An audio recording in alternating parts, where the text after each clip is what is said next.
Pertama-tama kita diperlihatkan adegan seorang yang sedang didor kelapanya. Begitu yang mengeksekusi berdiri, tubuhnya sudah dipenuhi dengan laser.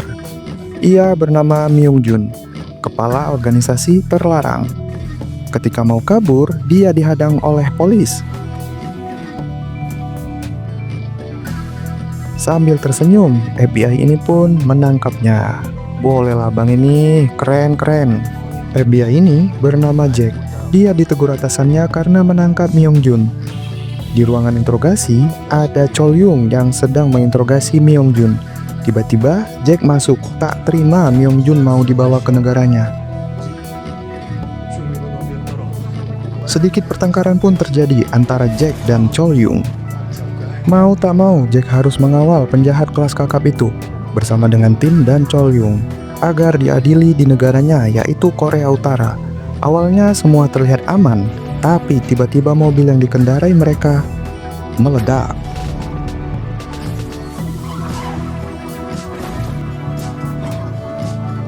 Satu persatu tim dari Jack tumbang. Ternyata ini semua sudah direncanakan oleh Myung Jun. Aksi dor-doran pun terjadi antara FBI dan penjahat ini. Tapi satu persatu dihabisi oleh Jack dan Chol Yung.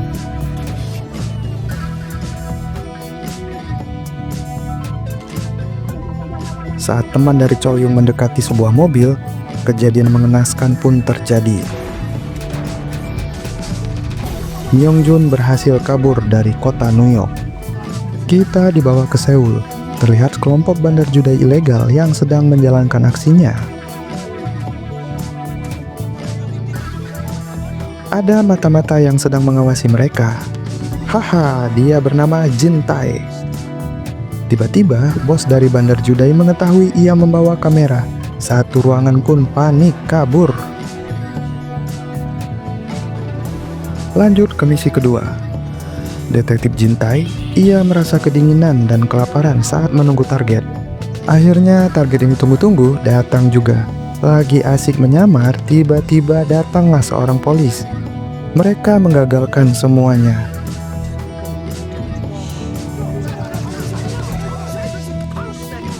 Target pun berupaya kabur, tapi dengan gigih, detektif Jin Tae mengejarnya. Lagi serius dengan adegan kerennya, rekannya malah makan di dalam mobil. Wah, ini parah banget rekannya.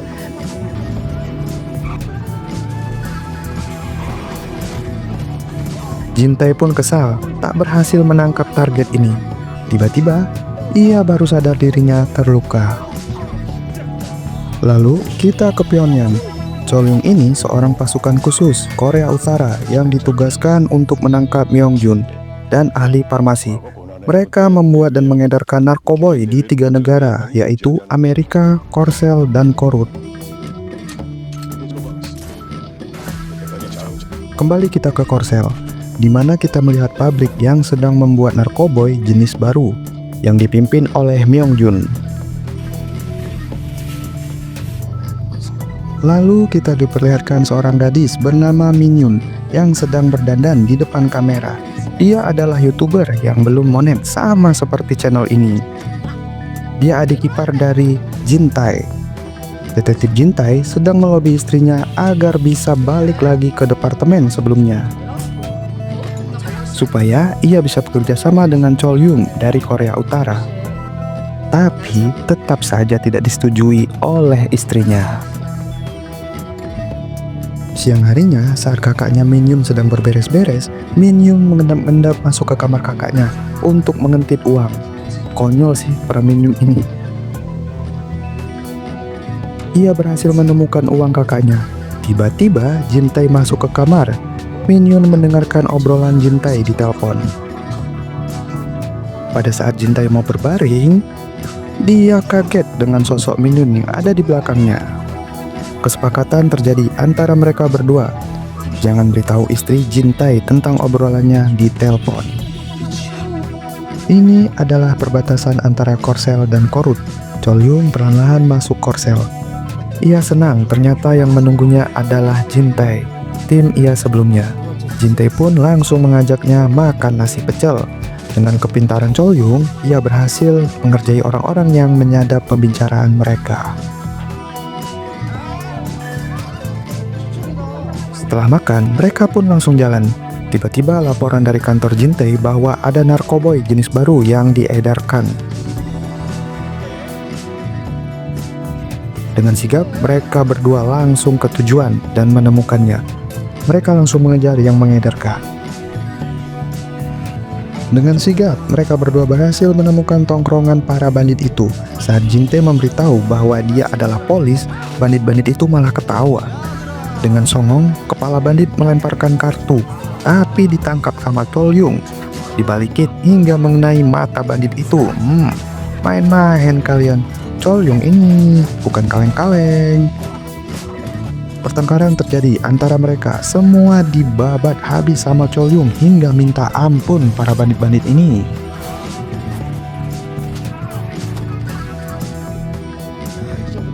Chol Yung mengetahui ada yang datang untuk bertransaksi. Bandit itu pun tahu ada yang tidak beres.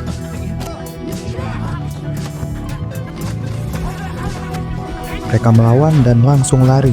Chol Yung mengejar mereka, satu dilumpuhkan dan yang satunya melarikan diri. Di rumah, istri dari Jin-tae melihat berita di sebuah TV bahwa Chol Yung melawan bandit membuat onar di tempat itu. Tiba-tiba, Min Yung teringat dengan kesepakatan antara Jin-tae dan dia. Pelan-pelan dia mau mengganti siaran TV, digagalkan oleh kakaknya. Akhirnya istri dari Jin-tae mengetahui. Ia pun histeris, marah melihat Jin-tae menangani kasus ini. Jin-tae langsung ditelepon istrinya. Dengan rasa bersalah dan muka lugu, Jin-tae ini meminta maaf kepada istrinya dan menyalahkan Chol Yung. Ya, buset, kelinci berbulu domba ini Jin-tae. Karena tingkah kocaknya, istrinya pun luluh dan memaafkan mereka. Malamnya, mereka berdua ngobrol sambil ngombe yang anget-anget. Jin-tae kehabisan minuman. Ia pun pergi ke Indomaret. Chol Yung langsung menghubungi Korut untuk laporan. Tiba-tiba ada Min Yung. Dengan aksi kocaknya dan konyolnya ini membuat Chol Yung gemetaran.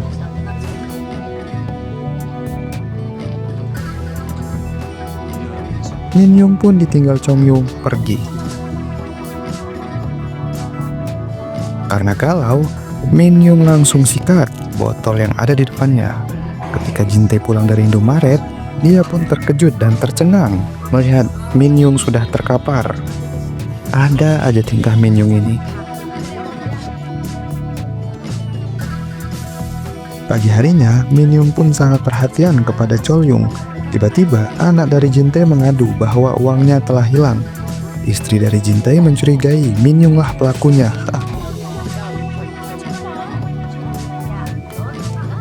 Jin-tae pun mendapatkan telepon harus berangkat ke rumah sakit.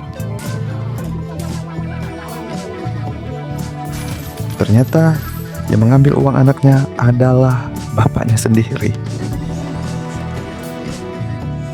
Ketika sampai di rumah sakit, Chol Yung kaget ada Jack. Ternyata kedatangannya mau mengambil alih kasus ini. Jack ini mempunyai karakter sikap yang agak sombong. Dengan rasa kesal, Chol Yung pun meninggalkan Jack. Di ruangan lain, Jin-tae ingin menangkap orang yang membuat paspor palsu agar tidak berkembang sindikat terlarang ini. Tiba-tiba, Jin-tae teringat dengan Sarge, orang Rusia yang pernah ia kejar. Ketika Chol Yung sedang laporan, dia dihampiri oleh Jin-tae. Dengan semangat, mereka menyelidiki dari mana bahan baku narkoba itu. Di ruangan rumah sakit, Jack kembali melobi agar memberitahu markas mereka. Dengan sengaja, Jack meninggalkan pulpen. Di sisi lain, Jin-tae dan Chol Yung gercep menyelidiki dan mencari keberadaan markas mereka. Di rumah sakit, pasien berhasil dipancing oleh Jack agar melarikan diri. Pasien pun kabur menggunakan ambulan dan diikuti oleh rekannya Jack. Di tempat lain, mereka berhasil menemukan truk yang diambil oleh para sindikat narkoboy itu. Mereka langsung gercep ke gedung itu.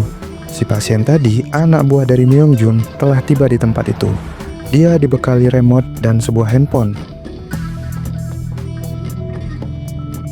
Sementara di luar regu dari Jack telah tiba. Si pasien mendapatkan telepon dari Myung Jun, otaknya pun dicuci. Dia pun menekan remote dan meledakkan gedung itu.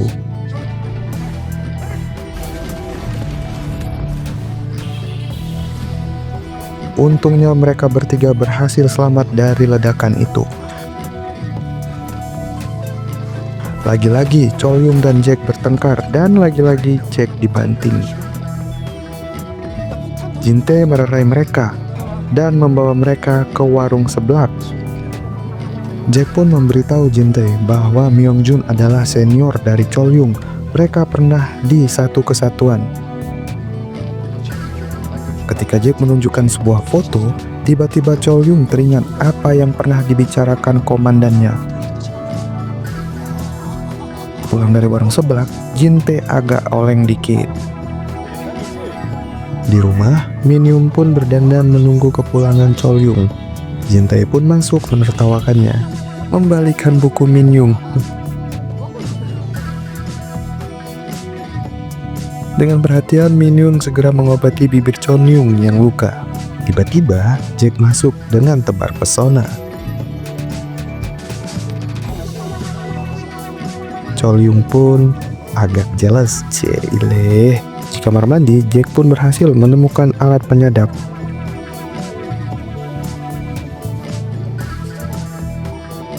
Jack pun memamerkan bekas luka yang ada di badannya. Tak mau kalah, Jin-tae pun juga memamerkan luka. Masalahnya, luka Jin-tae ada di selangkangannya. Di pagi hari, Min-yoon konyol ini berulang lagi. Ih, kok gitu untuk Kuhida? Cholyung pun mulai nampak jealous. Saat mereka berangkat, ibu-ibu terkesima dengan penampilan mereka. Asik. Entah tahu dari mana, Min-yoon pun datang membawakan mereka makanan. Dengan gercep, Jin-tae masuk ke apartemen Sarge. Cholyung dan Min-yoon mengawasi pacar Sarge. Tiba-tiba, Sarge datang hendak melukai Jin-tae, tapi berhasil dihadang dan dilumpuhkan. Saat diinterogasi, Sarge tak mau buka mulut, tapi Jin-tae penuh 1000 akal. Dia menyuruh Jack menyamar jadi pasukan Rusia. Sarge pun ketakutan dan memberikan data informasi. Di tempat lain kita melihat Myung Jun sedang menguji coba gas beracun. Langsung ke tempat Jin-tae dan tim. Mereka mendapatkan info bahwa Myung Jun akan ke bar untuk mengambil flash disk yang berisi $1 triliun dari hasil narkoboy. Myung Jun dan anggota tiba di bar dengan membawa uang 1 tas. Jin-tae menginfokan kepada Jack bahwa dia belum melihat Myung Jun.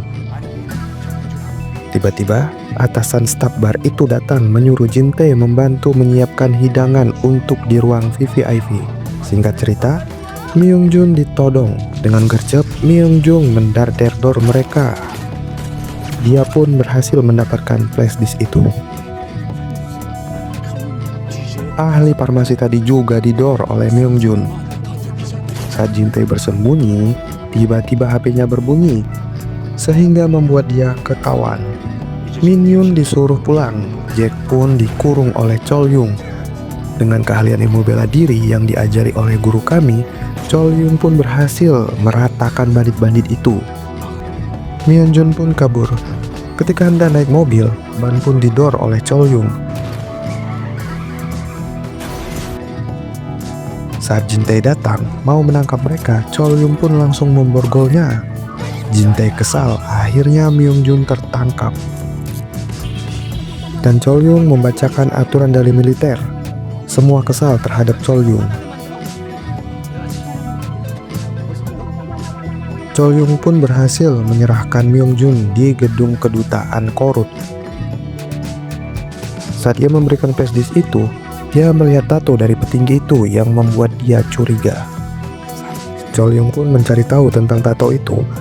Ia langsung menghubungi Jin-tae. Karena sakit hati, dia tak mau mengangkat telepon dari Cholyung. Cholyung pun menghubungi Jack, memberitahu bahwa mereka satu komplotan.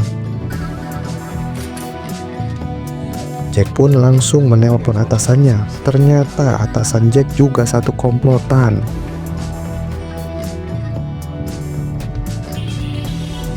Tiba-tiba Jack diserang, tapi Jack berhasil melumpuhkan penjahat itu dan selamat. Di kedutaan, Myung-jun sedang ditempeleng. Jack kembali lagi. Dia tahu bahwa keluarga Jin Tae sedang dalam bahaya.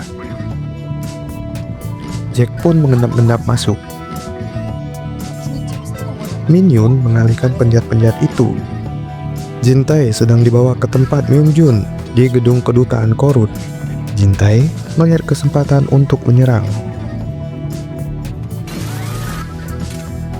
Akhirnya, Jin Tae memutuskan menabrakkan mobil sehingga membuat penjahat terpental. Bukan kaleng-kaleng ini abang ini. Penyerangan terjadi lagi.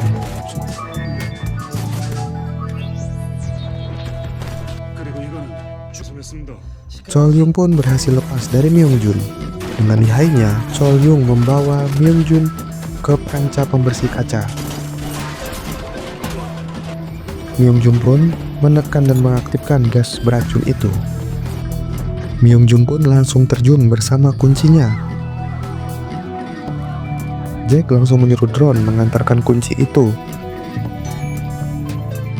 Drone pun tiba tanpa buang waktu lagi. Chol-yung berhasil menonaktifkan gas beracun itu.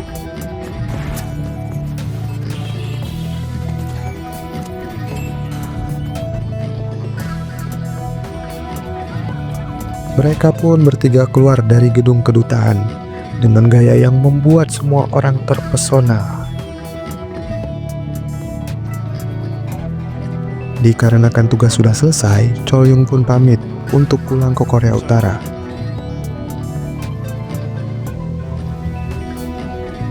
Saat Jack menggombal Min-yung, Chol-yung pun putar balik. Ia berkata pada Jack, jangan coba-coba ganggu dia. Flashdisk pun diberikan kepada Min-yung. Itu totalnya $1 triliun loh. $1 triliun. Min-yung disuruh untuk menunggunya. Cerita pun selesai. Jangan lupa kalian like dan subscribe video ini agar bisa dimonet.